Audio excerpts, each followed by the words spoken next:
സദസ്സിന് വന്ദനം. ഇന്ന് നമ്മൾ സ്വാതന്ത്ര്യദിനം അത്യധികം സന്തോഷത്തോടെ ആഘോഷിക്കുന്നു. എന്നാൽ ഉറ്റവരെയും കൂടപ്പിറപ്പുകളെയും നഷ്ടപ്പെട്ട നമ്മുടെ സഹോദരങ്ങളുടെ ദുരവസ്ഥ നമ്മൾ കാണാതെ പോകരുത്. ഒരു നിമിഷം അവർക്കായി കണ്ണുകളടച്ച് നമുക്ക് പ്രാർത്ഥിക്കാം.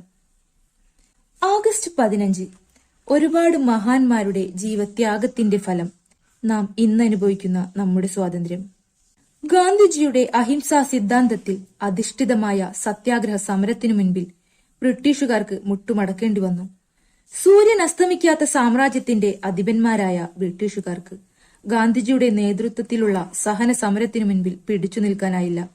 അങ്ങനെ 1947 ആഗസ്റ്റ് 15 നാം ബ്രിട്ടീഷ് അടിമത്വത്തിൽ നിന്നും സ്വാതന്ത്ര്യത്തിന്റെ പൊൻപുലരിയിലേക്ക് മിഴികൾ തുറന്നത്.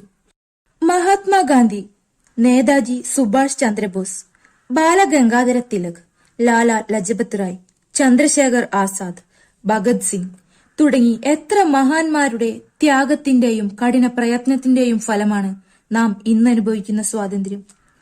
ഈ അവസരത്തിൽ നമുക്ക് വേണ്ടി ജീവൻ ബലിയർപ്പിച്ച എല്ലാ സ്വാതന്ത്ര്യ സമര സേനാനികളെയും സൈനികരെയും ഒരു നിമിഷം നമുക്ക് ഓർക്കാം.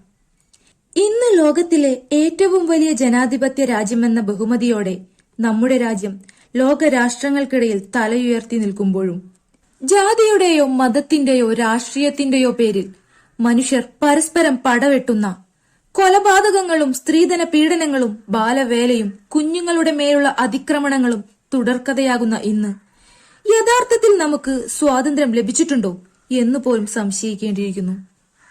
ജാതി മത ഭേദമന്യേ ഒരുമിച്ചു നിന്ന് നാം സ്വാതന്ത്ര്യം നേടിയെടുത്തു. ഒറ്റക്കെട്ടായി നിന്നുകൊണ്ട് തന്നെ പ്രളയത്തെയും പ്രകൃതി ദുരന്തങ്ങളെയും മഹാമാരിയെയും നേരിട്ടു. അതുപോലെ നാം നേടിയ സ്വാതന്ത്ര്യം വരും തലമുറയ്ക്കായി കാത്തു സൂക്ഷിക്കാനും നാം ഒറ്റക്കെട്ടായി തന്നെ നിൽക്കണം. വിദ്യാർത്ഥികളായ ഭാവി വാഗ്ദാനങ്ങളായ നമ്മുടെ കടമയാണത്. ഈ അവസരത്തിൽ മഹാത്മജിയുടെ വാക്കുകളാണ് ഞാൻ ഓർക്കുന്നത്. ഏതൊരു ഇന്ത്യക്കാരനും ഈ രാജ്യമെന്ന് പറയുന്നത് എന്റെ മാതൃരാജ്യമായി തോന്നണം. അത്തരമൊരു ഇന്ത്യക്ക് വേണ്ടിയായിരിക്കണം നാം പ്രവർത്തിക്കേണ്ടത്. അവിടെ ചെറിയവനെന്നോ വലിയവനെന്നോ വ്യത്യാസമുണ്ടായിരിക്കില്ല. സ്ത്രീയെ പുരുഷനോടൊപ്പം തുല്യമായി ആദരിക്കും. ലഹരി പദാർത്ഥങ്ങളുടെ പാപഭാരം ചുമക്കേണ്ടി വരില്ല. ഇതാണ് എന്റെ സ്വപ്നത്തിലെ ഇന്ത്യ. മഹാത്മജിയുടെ വാക്കുകൾ പ്രാവർത്തികമാക്കാൻ നമുക്ക് ഒരുമിച്ച് ഒറ്റക്കെട്ടായി പ്രവർത്തിക്കാമെന്ന് ഈ സ്വാതന്ത്ര്യദിനത്തിൽ പ്രതിജ്ഞയെടുക്കാം. ഇത്രയും പറഞ്ഞുകൊണ്ട് ഞാൻ എന്റെ വാക്കുകൾ നിർത്തുന്നു. എല്ലാവർക്കും എന്റെ ഹൃദയം നിറഞ്ഞ സ്വാതന്ത്ര്യദിനാശംസകൾ. നന്ദി, നമസ്കാരം.